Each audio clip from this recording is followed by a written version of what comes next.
Let's get right into this. Big story, of course, realignment today. Aside from the vote of yes, what were some of the reactions today from the governors? I think the overwhelming reaction was positive. It fixes a lot of issues that clubs like Detroit and Columbus and Dallas and Minnesota and Winnipeg had in terms of being geographically misaligned. And that was particularly important when teams were on the road playing late at night and out of prime time on TV. So among all other considerations, this realignment was particularly fan-friendly. Let me ask you, because we know, and we've talked before, there is no perfect setup for these things, right? So there's no one-size-fits-all. You talked about some of the positives.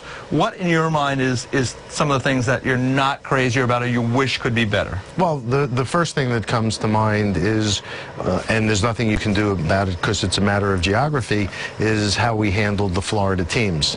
There's a little bit more travel there, but, you know, we wouldn't call it this, but it's kind of like the snowbird division because there are a lot of fans in northern markets that are in their division that actually spend a lot of time in Florida.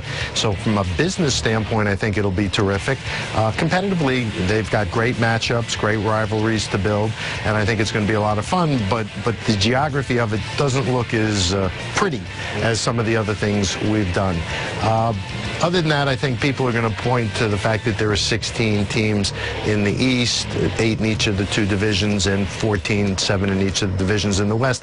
I don't view that as a really big deal. Statistically, you would say, well, 8 teams for 4 spots is different than, you know, 4 teams for 7 spots. But that would make sense if you were doing it by coin flip and it was simple random.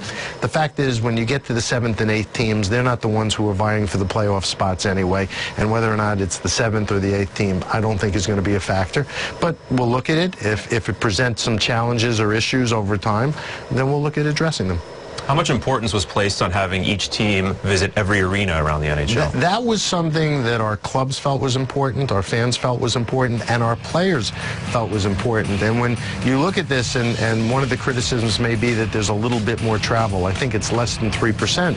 But the increase in travel comes from the fact that every team is in every building at least once, and that was something we heard from the players was very important. And in fact, the plan that was adopted a year ago that we didn't implement, and very close to this plan, but it had provided for every team in every building at least once. The playoffs are always something that everybody gets revved up about.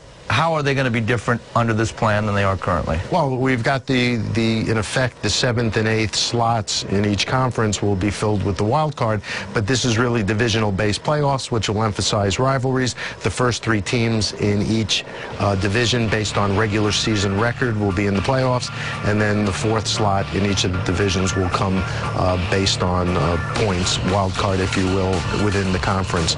And we think that'll make it exciting down the stretch run as well. But the concept is to further build rivalries by using the playoffs. How difficult was this to get this entire process finalized and ultimately passed today?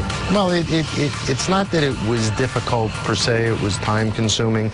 I think on the side from the owner perspective, this is one area where, while we've got a great board of governors that focuses on what's in the best interest of the league, and that's how the clubs consistently vote, when it comes to realignment, there's a personal element to it, and alignment can't be perfect based on our geographic distribution.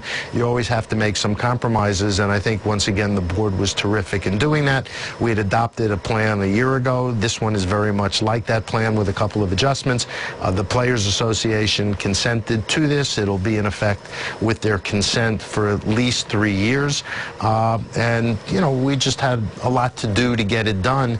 But in the final analysis, we think we got to the right place. How was the give and take with the PA on this? Because, as we talked about, I talked to you in December of 2011. You guys had a plan, and then it kind of got shelved for a while. How was the back and forth getting it done now? I think the plan from a year ago, it just wasn't the right time, as history has indicated. complicated, but the fact is, last time and this time, we spent a fair amount of effort providing information, having discussions, and my guess is ultimately the players got comfortable.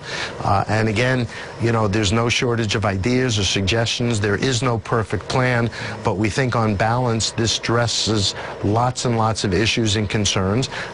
It's not perfect, but it can't be perfect, but I think it's something that's good for the players, good for our fans, and that's why it ultimately got implemented. I know a lot of fans are curious about the names of the various divisions, so what's the plan going forward? The plan is, and we didn't want to make a mistake or rush headlong into this, it will be geographic based. It'll be something that with the new alignment, make it easy for fans to think about who's where, who the rivals are, and we believe it'll be geographically based. Since we're here